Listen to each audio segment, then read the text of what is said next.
untuk trik ini saya kira semua perempuan memiliki trik yang berbeda ya Pak ya. Ibu-ibu ini sudah hadir dalam segala lini. Ibu-ibu tidak hanya ibu rumah tangga. Dua, kan ada hari ibu, hari bapak nggak ada gitu ya. Begitu pentingnya seorang ibu. Perempuan itu diperuntukkan untuk wilayah rumah tangga saja, begitu. Perempuan, laki-laki melemahkan perempuan. Mungkin itu hanya sepersekian kecil begitu ya Pak. Namun ada kita temui begitu kan. Perempuan tidak bisa, perempuan itu lemah, perempuan itu pekerjaan yang banyak, perempuan itu kalau disuruh bekerja di luar. Kita jangan konsentrasi di penambahan dan pengurangan aturan. Kita harus mengubah stigma.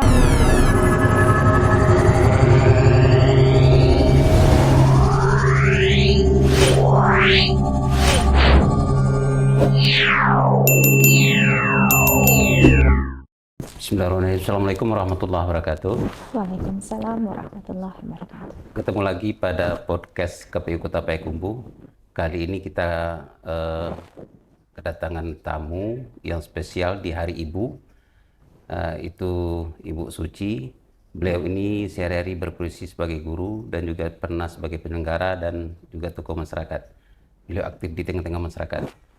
Nah, hari ini kita mengadakan tema tentang Hari Ibu, bagaimana Hari Ibu disikapi sebagai seorang istri, seorang ibu, dan seorang profesi sebagai pekerja, sebagai guru. Nah, untuk lebih selanjutnya kita silakan perkenalkan diri kepada Bu Suci untuk lebih bisa kita menggali apa-apa saja yang ada dalam kerangka pikiran beliau. Silakan Bu Suci. Terima kasih Pak Fambo. Ya, alhamdulillah pada kesempatan ini merasa bangga sekali diundang KPU menjadi tamu begitu ya Pak. Tamu dalam rangka Hari Ibu. Kemudian tadi untuk perkenalan diri ini saya Yonanda Wahyu Fitri. Namun dalam keseharian saya lebih dikenal dengan panggilan Suci begitu ya Pak. Kemudian saya aktif sebagai tenaga guru di salah satu madrasah di Payakumbuh, itu MTS N1 Kota Payakumbuh. Kemudian saya mengampu mata pelajaran bahasa Indonesia. Kemudian di samping itu juga pernah aktif di ad hoc KPU sebagai PPK di Payakumbuh Selatan gitu. Kemudian untuk dari tokoh masyarakat itu sebutan yang sebetulnya sangat mungkin berlebihan bagi saya Pak. Namun keaktifan di masyarakat ini saya melalui dengan sesuai dengan kegiatan, sesuai dengan fungsi saya saja begitu Pak. Oke. Sehari-hari bukan sebagai profesi, sebagai guru ya. Nah, bagaimana Anda melihat kondisi kekinian tentang Hari Ibu? Iya, Hari Ibu ini sebetulnya sebuah momentum bagaimana kita memberikan apresiasi kepada seorang perempuan yang sudah melaksanakan fungsi gandanya.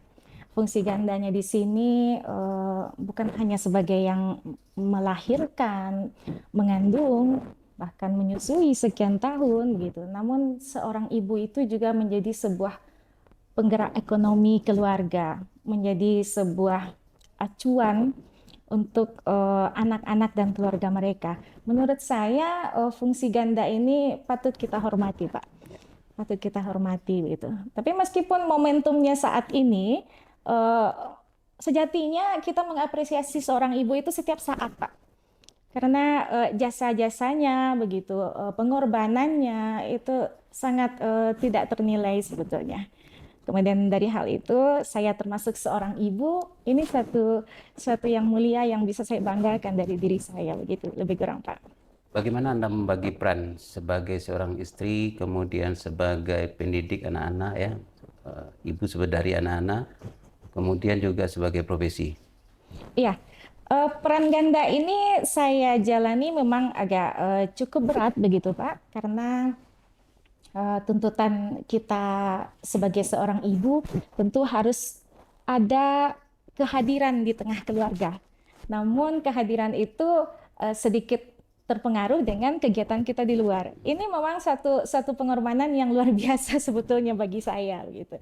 Dalam hal ini saya melakukan, namun tetap saya lakukan dengan sukarela demi keluarga. Kemudian pembagian waktunya memang kita harus menyiapkan yang namanya skala prioritas gitu Pak.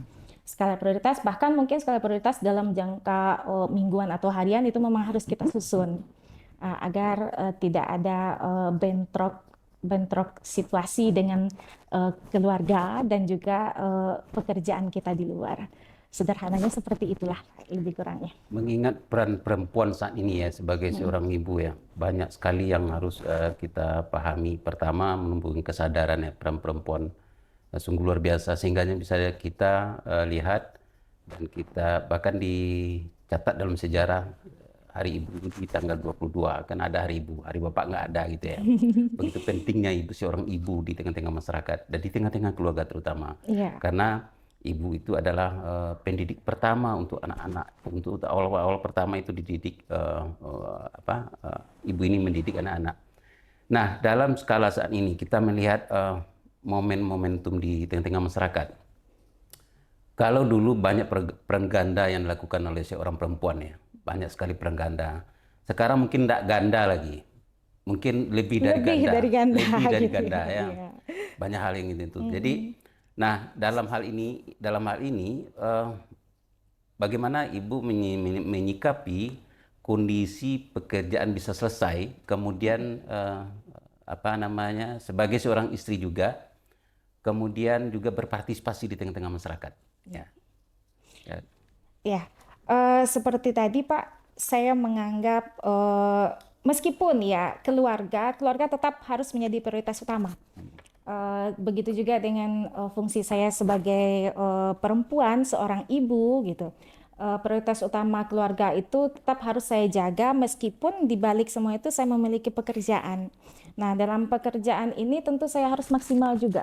Bagaimana saya membagi waktu, bagaimana saya menjaga stabilitas dua kegiatan ini supaya tetap berjalan baik. Yang pertama itu saya memang membuat sebuah komitmen yang jelas dengan keluarga. Komitmen ini mungkin berupa sederhananya itu tentu mungkin jadwal begitu Pak. Keluarga itu sangat memberikan bantuan kepada saya, terutama dalam hal pengasuhan ketika saya melaksanakan tugas di luar. Nah, setelah itu agar suksesnya sebuah kegiatan saya sebagai ibu ini, saya juga memanfaatkan kemudahan dalam berteknologi, Pak. Dalam teknologi ini tentu kita memberikan kemudahan dalam hal pemantauan begitu. Kita mungkin tetap bisa memantau keluarga dari jauh meskipun pekerjaan sedang berlangsung.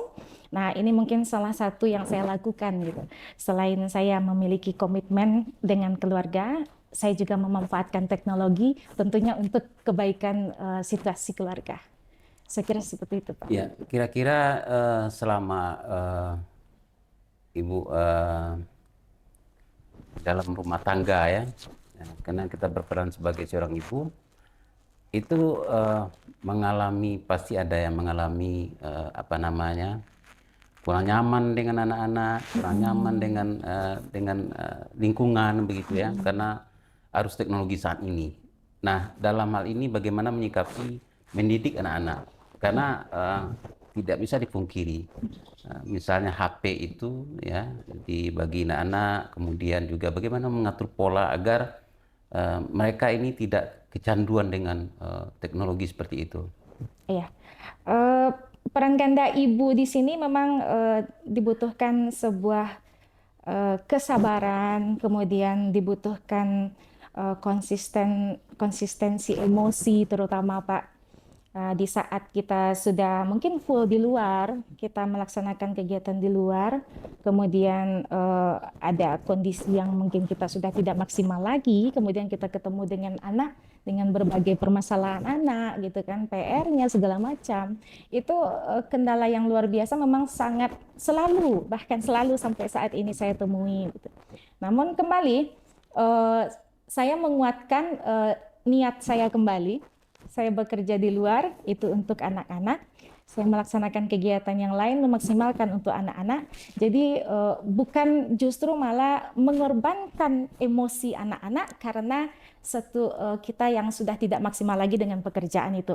Jadi saya kembalikan lagi, saya kembali mencoba, ini adalah niat saya, niat baik saya untuk bekerja.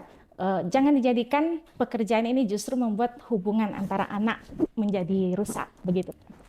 Ya, bagaimana triknya ngatur waktu seperti itu Ya. agar anak ini bisa seperti yang kita harapkan, terutama dengan kecanduan gadget tadi misalnya. Ya, untuk trik ini saya kira semua Mengatur. perempuan memiliki Iya. trik yang berbeda ya Pak ya. Trik berbeda mungkin yang ampuh dengan kondisi masing-masing begitu. Terkadang saya memiliki trik khusus begitu Pak. Namun terkadang trik ini juga kurang ampuh malahan gitu kan.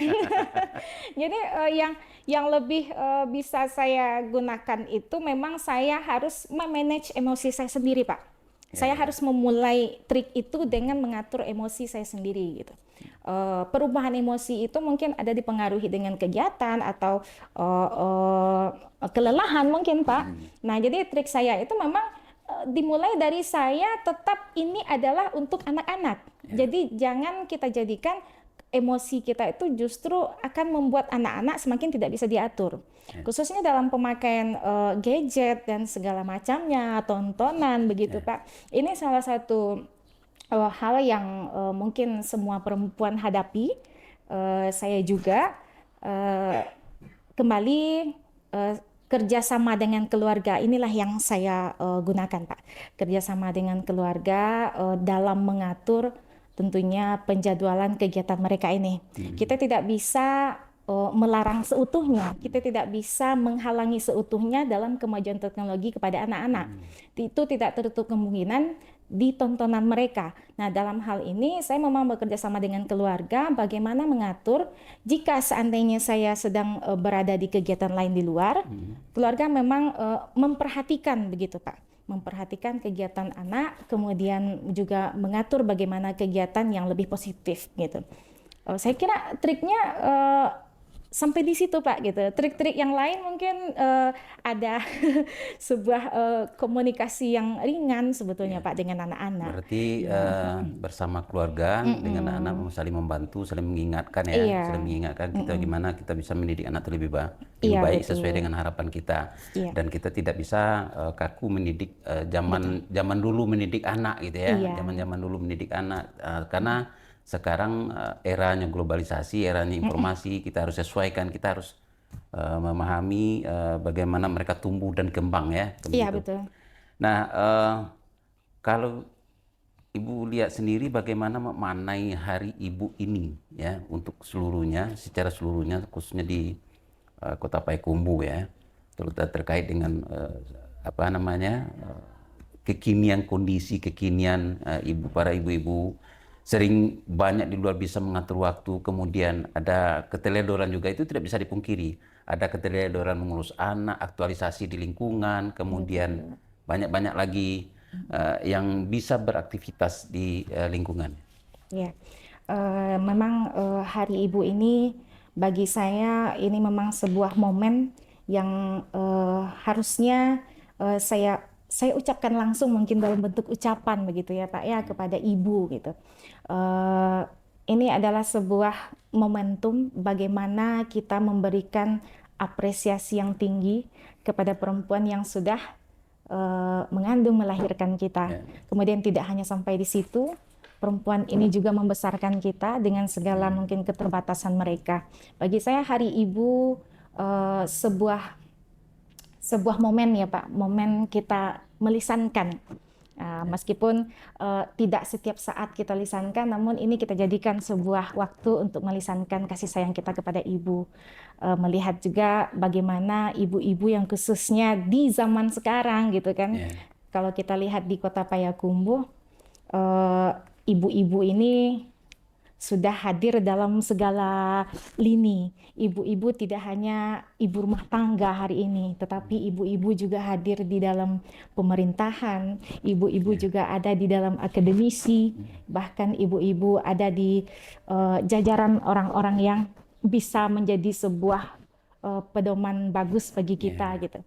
Inilah saatnya, momennya kita memberikan sebuah penghargaan kepada ibu-ibu yang menjalankan fungsi gandanya ini, Pak.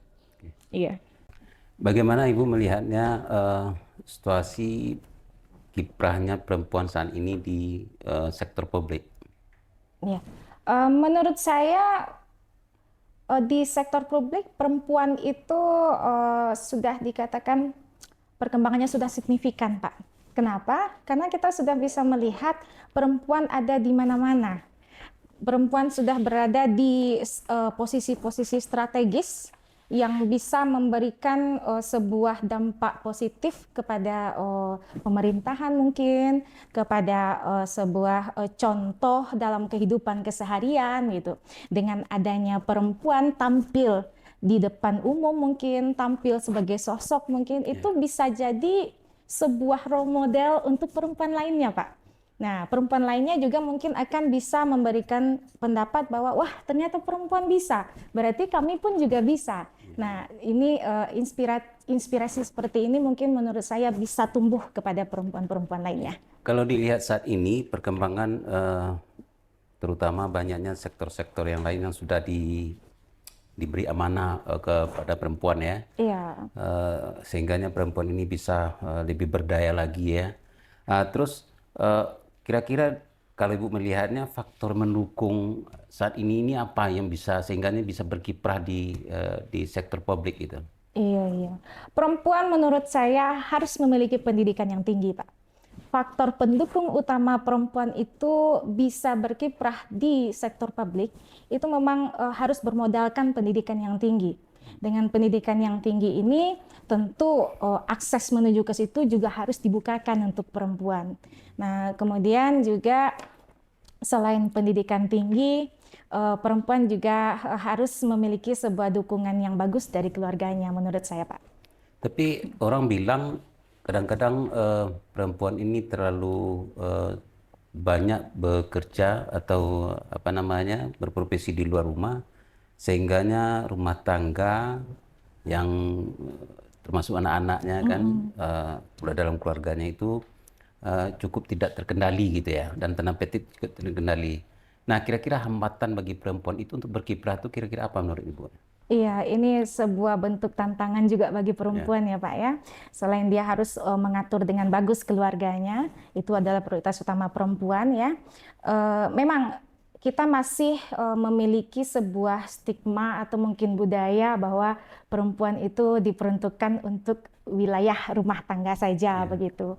Perempuan harusnya di rumah saja begitu. Tapi sebetulnya itu memang bagus, namun jika perempuan bisa hadir di wilayah di luar keluarga tersebut, itu menurut saya adalah nilai tambah. Namun, nilai tambah ini memiliki tantangan atau rintangan. Rintangan yaitu mungkin ya stigma yang ada di mata orang, apakah perempuan ini bisa? Apakah perempuan ini mampu? Nah, stigma yang seperti ini yang sebetulnya harus kita habiskan, karena memang gender untuk perempuan itu, perempuan sebenarnya harus bisa diletakkan di posisi yang sama dengan laki-laki. Bukan berarti kita akan menyamakan, Pak.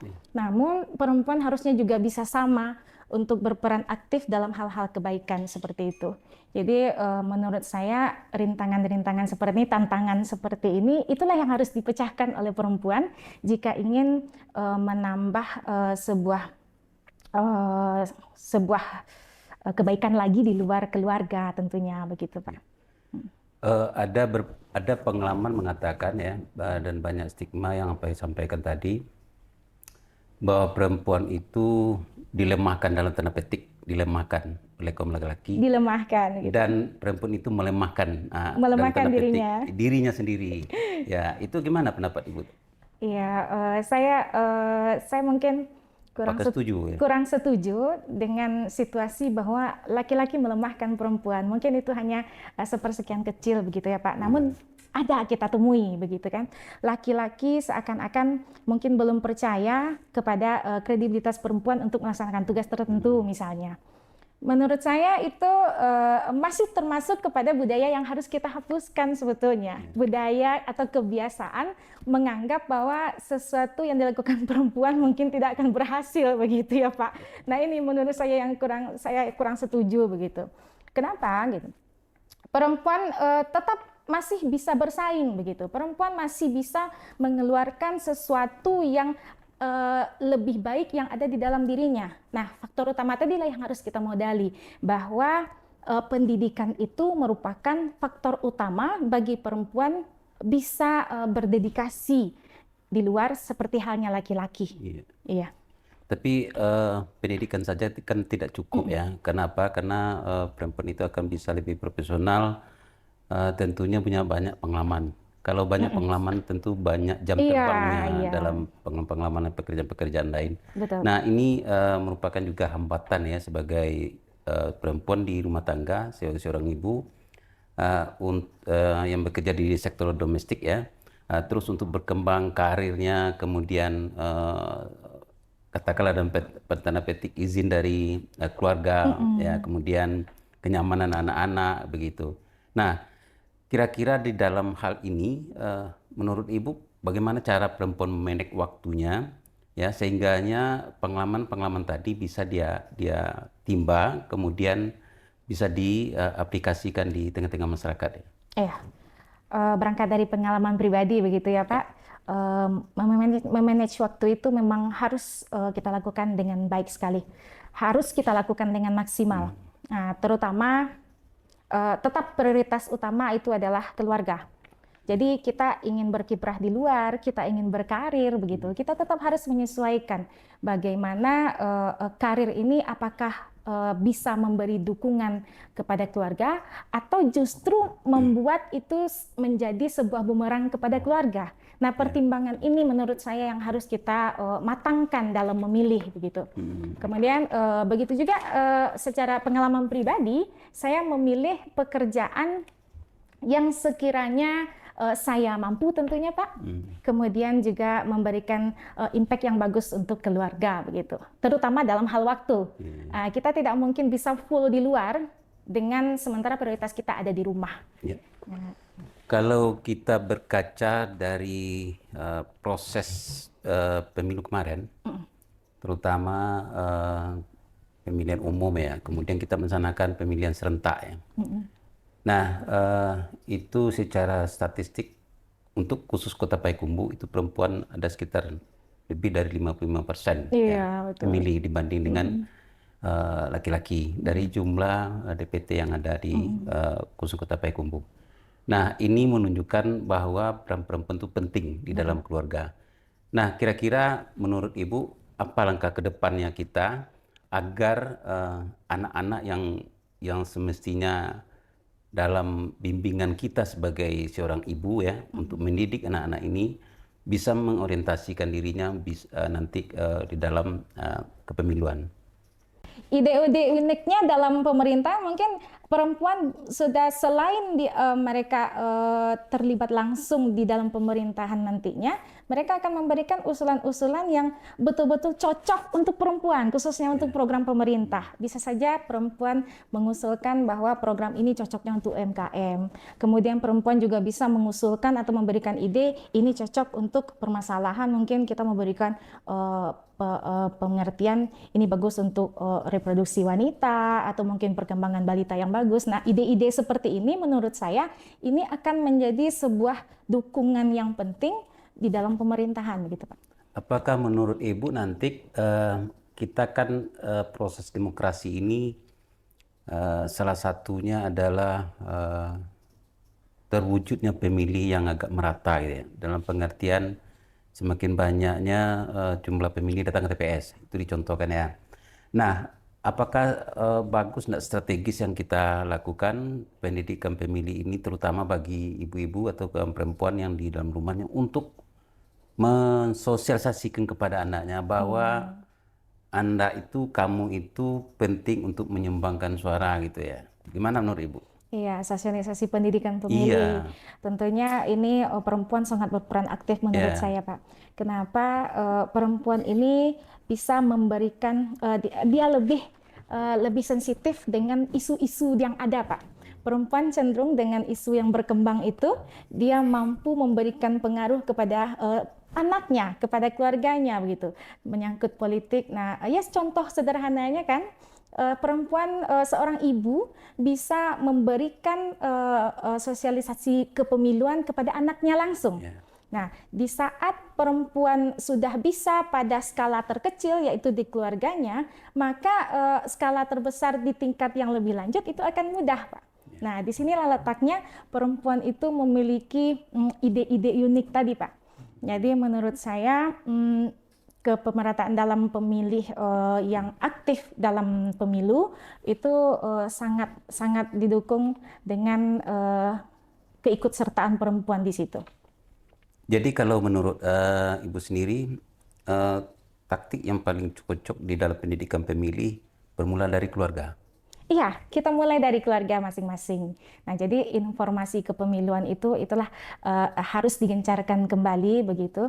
Kemudian perempuan bisa memulai dari spek keluarganya gitu, memulai dari tingkat rumah tangga, memberikan sebuah pendidikan pentingnya kepemiluan ini kepada keluarganya. Kira-kira kalau kita lihat data tadi, persentase pemilih perempuan di Kota Payakumbuh itu melebihi dari jumlah laki-laki ya, ada sekitar 55%. Itu berdampak kepada pemberdayaan perempuan khususnya di Kota Payakumbuh. Hemat saya itu harusnya berdampak, Pak. Ya. Iya, namun dampak ini tentu tidak otomatis. Ya. Kita masih tetap harus meningkatkan lagi bagaimana perempuan terlibat di pemerintahan, bagaimana program-program pemerintah bisa mencocokkan dengan kebutuhan perempuan itu sendiri. Menurut saya itu, Pak. Jadi suara-suara ada yang kemarin yang terpilih di parlemen ya, di anggota legislatif, Iya. perempuan harus menyuarakan hati Iya, nuraninya. betul. Kemudian agar bisa perempuan ini berdaya ya, termasuk dari sektor ekonomi, sektor Betul. politik, dan itu semua menuju kepada sasaran demokrasi kita semuanya. Iya, betul. Kemudian kalau kita lihat, kita cermati saat ini di Kota Payakumbuh, perempuan itu telah menggambarkan kebijakan berbasis perempuan, telah menggambarkan sedikit ya, kebijakan menggambarkan sedikit. Kenapa? Tumbuhnya UMKM misalnya kan semakin banyak, kemudian kuliner semakin banyak. Betul. Kita lihat. Nah, ini menggambarkan ekonomi kita banyak digerakkan oleh kaum perempuan. Iya, betul. Nah, apakah mayoritas ini kita melihatnya ada enggak korelasinya dengan pemilu kemarin? Artinya apa? Korelasinya tentang pemilih perempuan yang datang ke TPS. Iya, iya. Nah, Korelasinya tentunya harus ada begitu ya, Pak ya. Kemudian bagaimana perempuan ketika pemilihan perempuan ikut aktif, kemudian perempuan menjadi aktor utama, harusnya kita jadikan aktor utama sebagai penumbuh aktif partisipasi masyarakat ke TPS. Kemudian dengan itu kita terbentuklah pemerintahan yang sejatinya memang harus mendukung ekonomi rakyat dan segala macamnya. Kemudian program-program pemerintah itulah memberikan sebuah hasil kepada perempuan itu sendiri menurut saya. Karena contohnya tadi seperti yang Bapak uraikan bahwa mulai bergeraknya UMKM, mulai bergeraknya ekonomi kecil dari masyarakat begitu. Itu adalah penggeraknya perempuan. Nah, harusnya memang korelasi ini terbentuk dari program-program yang mendukung kepada yang cocok untuk perempuan itu sendiri begitu. kalau dilihat kondisi elektoral 30% perempuan, mestinya ada enggak usulan Ibu dilebihkan atau gimana gitu, dipenuhi gitu ya. Iya. Karena begitu sasaran penting. Pertama kita lihat tadi, perempuan itu adalah tonggak di dalam rumah tangga ya. Artinya besar perannya gitu ya dalam mendidik anak-anak dan segala macam, kasih sayang, dan kemudian juga berpolisi luar biasa. Bukan hanya peran ganda, mungkin lebih dari peran ganda. Itu sasaran pertama yang kita lihat. Kemudian aspirasinya. Dia kadang-kadang tidak sekedar logika dan real, tapi ada penyesuaian insting naluri dalam penyampaian sehingganya bisa berjalan dengan baik gitu ya. Nah, Kira-kira kalau dilihat elektoral kita 30%, ya kemarin kan dalam undang-undang pemilu kan 30% Iya. untuk kaum perempuan. Gimana pandangan Ibu tentang ini? Ya, regulasi 30% untuk perempuan, saya kira itu sudah semacam gerbang pembukaan bagi perempuan sebetulnya, Pak. Namun, apakah itu harus ditambah? Nah, apakah itu harus dikurangi? Ya. Kalau hemat saya, kita jangan konsentrasi di penambahan dan pengurangan aturan. Kita harus mengubah stigma bahwa perempuan, laki-laki itu bisa bergandengan, bisa saling sisi yang sama begitu. Jadi meskipun nanti regulasi kita tidak di satu angka, perempuan tetap diberikan kesempatan untuk bisa berkiprah gitu. Dengan catatan prioritas mereka tetap di rumah tangga. Nah, mereka harus kembali mencocokkan apakah karir, apakah pekerjaan yang mereka pilih di luar memberikan sebuah dukungan ke keluarga atau justru ini akan mengganggu stabilitas keluarga. Menurut saya itu. Jadi kita tidak bisa terkurung, jangan sampai kita terpatok kepada sebuah angka begitu, Pak. Jadi berikan kesempatan mungkin kepada perempuan lebih luas lagi begitu. Apakah Ibu sepakat enggak ada korelasinya pemilih yang datang ke TPS bagi perempuan banyak tuh, 50% sepakat dengan eh, kondisi pemberdayaan ya perempuan yang ada di Kota Payakumbuh. Ini menurut saya itu bisa. Saya sepakat sebetulnya dengan hal itu, Pak. Kenapa? Justru perempuan dengan perempuan lainnya itu memiliki hubungan emosi yang hampir sama begitu. Yang hampir sama, yang itu akan menumbuhkan sebuah semangat kepada perempuan lainnya. Ya, ini loh sosok perempuan yang bisa jadi pemimpin bagi kita, yang mungkin akan bisa membawakan program-programnya yang bagus, yang cocok untuk perempuan. Nah, menurut saya gitu, Pak. Nah, apa harapan ke depannya Bu? Tentang berdayanya perempuan, kemudian berdayanya juga laki-laki, berdayanya juga masyarakat, berdayanya juga negara. Perempuan itu adalah tiang negara kan begitu ya. Kira-kira harapan ke depannya apa tentang demokrasi kita, khususnya di Kota Payakumbuh? Ya, harapan saya ke depan tentunya perempuan jangan lagi hanya